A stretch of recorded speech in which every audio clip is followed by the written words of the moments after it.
140 இடங்களில் மட்டுமே வெற்றி பெற்றிருக்கிற பாரதிய ஜனதா கட்சிக்கு தனி மெஜாரிட்டி கிடைத்திருக்கிறது என்ற தவறான தகவலை பேசியிருக்கிறார் நம்முடைய குடியரசுத் தலைவர்.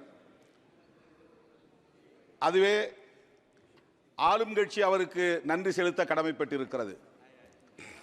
ஆனால் எதிர்க்கட்சிகள் மக்களுக்கு நன்றி சொல்ல கடமைப்பட்டிருக்கிறோம். அரசமைப்பு சட்டத்திற்கு எதிரான பிற்போக்கு சக்திகளை எதிர்க்க வேண்டும், வீழ்த்த வேண்டும் என்பதுதான் இந்தியா கூட்டணியின் ஒரே நிலைப்பாடாக இருந்தது. திரு ராகுல் காந்தி உள்ளிட்ட இந்தியா கூட்டணி கட்சிகளின் தலைவர்கள் அனைவரும் ஒருமித்த குரலில் நாட்டு மக்களுக்கு விடுத்த ஒரே வேண்டுகோள், இந்திய அரசமைப்பு சட்டத்திற்கு பெரும் ஆபத்து சூழ்ந்திருக்கிறது.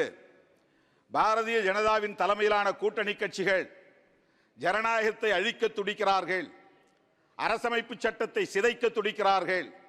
நீங்கள் எங்களை ஆட்சி அமர்த்த வேண்டும் என்பதை விட இந்த அரசமைப்பு சட்டத்தை பாதுகாக்க முன்வாருங்கள் என்றுதான் வேண்டுகோள் விடுத்தோம்.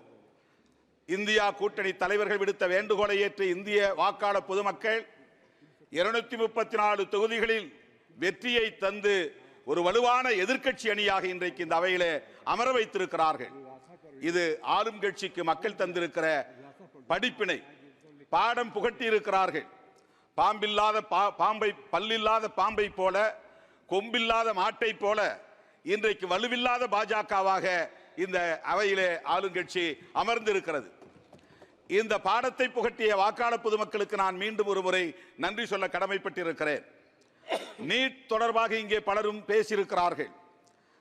அதில் ஏராளமான முறைகேடுகள் நடந்து வருகின்றன. NTA நேஷனல் டெஸ்டிங் ஏஜென்சி அந்த அமைப்பை முதலில் கலைக்க வேண்டும். அது பொறுப்பேற்ற பிறகு ஏற்பட்டிருக்கிற முறைகேடுகள் இன்றைக்கு வெளிச்சத்திற்கு வந்திருக்கின்றன. அந்த அமைப்பை கலைப்பதோடு நீட் தேர்வையே முழுமையாக தேசிய அளவில் நீக்க வேண்டும் என்று நான் வலியுறுத்த கடமைப்பட்டிருக்கிறேன்.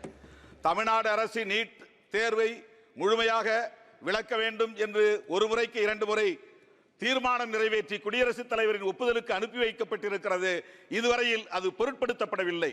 மக்களால் தேர்ந்தெடுக்கப்பட்ட ஒரு அரசு நிறைவேற்றிய தீர்மானத்தை அவமதிக்கிற ஒரு செயலாகத்தான் இந்த செயலை நான் சுட்டிக்காட்ட, கண்டிக்க கடமைப்பட்டிருக்கிறேன். நீட் தேர்வை முழுமையாக இந்திய அளவில் நீக்க வேண்டும் என்று நான் வலியுறுத்துகிறேன். அரசமைப்பு சட்டத்தில் ஆர்டிகிள் 47 உறுப்பு எண் 47 டைரக்டிவ் பிரின்சிபல்ஸ் மிக முக்கியமான ஒரு வழிகாட்டுதலை தருகிறது. இந்திய அளவிலே இந்திய ஒன்றிய அரசு போதைப் பொருள்களையும் சாராயத்தையும் முழுமையாக நீக்குவதற்கு, விலக்குவதற்கு உரிய நடவடிக்கைகளை மேற்கொள்ள வேண்டும் என்று வழிகாட்டி இருக்கிறது. Tol Tirumalavan has spoken. I'll say this, if you allow me, both in English and Tamil.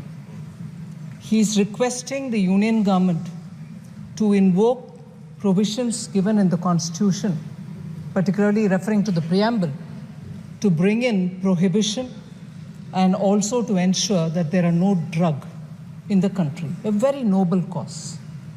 I really appreciate the point he's raised there. But the party with which he's in alliance in Tamil Nadu, which is in government there, saw 56 people die due to illegal liquor. He should first preach there. He should first preach there. He should first talk there.